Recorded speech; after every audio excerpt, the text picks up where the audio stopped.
श्रीमद् भागवत के छठवें स्कंद के अध्याय नंबर 12 की कथा चल रही है और श्लोक नंबर है 27।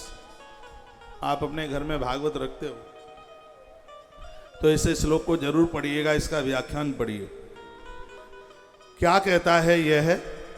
वो कहता है कि भगवान मैं आपसे मोक्ष नहीं चाहता, जो मेरे कर्म हैं कर्म के अनुसार मुझे जन्म मिल जाए। क्या अद्भुत वृत्रासुर बोला है, मैंने जो कर्म किए हैं मेरे कर्मों के अनुसार जिस घर में मुझे जन्म मिल जाएगा स्वीकार करूंगा, मैं कभी आपको उल्हाना नहीं दूंगा। लेकिन आपसे मुझे एक वरदान चाहिए, और ये वरदान इसने इतना अद्भुत मांगा है।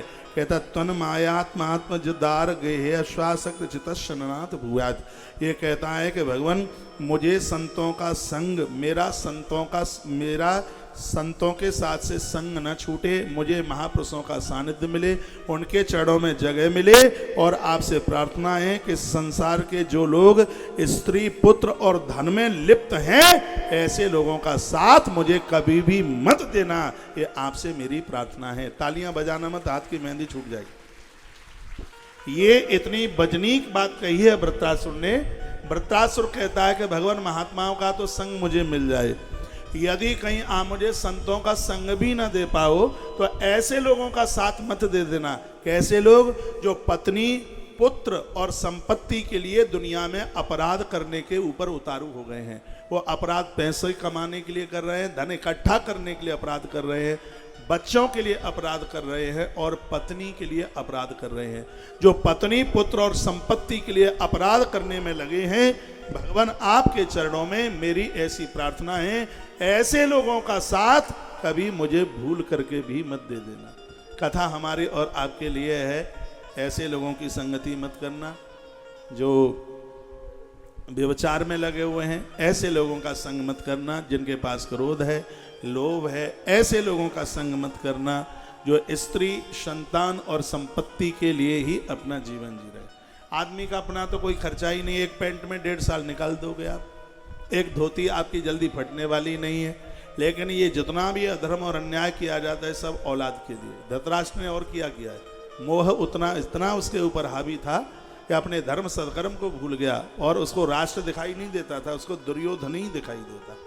और इस धरती पर अपराध वही करते हैं जिन्हें सिर्फ अपनी औलाद ही दिखाई देती है और उन्हें कुछ भी दिखाई नहीं देता।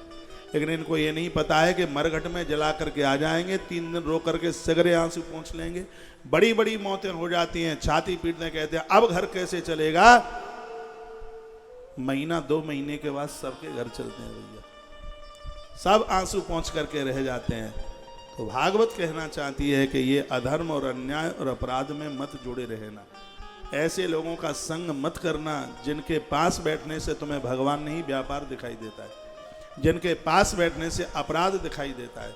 ऐसे लोग जो अपने धर्म कर्म को तिलांजलि दे चुके हैं, कभी भगवती आराधना साधना के साथ जीते नहीं है, सिर्फ पत्नी बच्चे और धन इकट्ठे करने की स्थिति में ही पाप करने में लगे हुए हैं। उनको अपनी घरवाली के अलावा कुछ दिखता ही नहीं है। भागवत कहती है ऐसे लोगों का संग आज ही छोड़ दें, कल नहीं आज, इसी समय। उन लोगों का कभी साथ मत करना जिन्हें अपने बच्चों के अलावा और कुछ दिखाई ही नहीं देता है। उनका संग बिल्कुल करने की आवश्यकता नहीं है। और उनका संग छोड़ देना जो धन के लिए धर्म को बेच करके आ गए हैं, ऐसे लोगों का साथ मत करना। वृत्रासुर ने भगवान से यह मांगा। कितनी बड़ी स्तुति है। कथाएं आप बहुत ज़्यादा सुनते ही हैं, कथाएं चलती ही रहती हैं, लेकिन मेरी ये पवित्र व्यासपीठ उन बातों को आपके बीच में प्रकट कर रही है जो वर्तमान समय में जिनकी आवश्यकता है, जिनकी जरूरत है, जिनकी उनको कहा जाए, क्या कहा जाए, जो वानप्रस्थी हो गए, बच्चों को भी बच्चे हो गए लेकिन वो भी घर के अंदर वाला कमरा छोड़ने को तैयार नहीं है। अभी वो अपनी औलाद से भी ज्यादा भोगी है, उनको आप क्या कहोगे?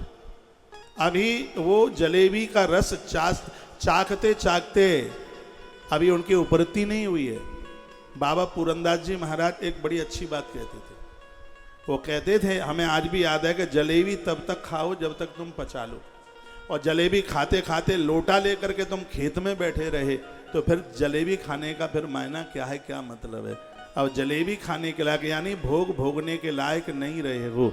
अब तो तुम बूढ़े लोग, वो कहते थे पति और पत्नी दोनों इस हिसाब से अपना जीवन जीना।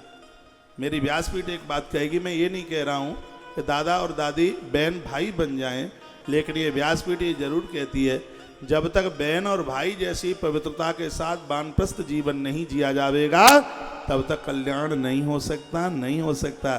संसार भोगने के लिए एक समय होता है।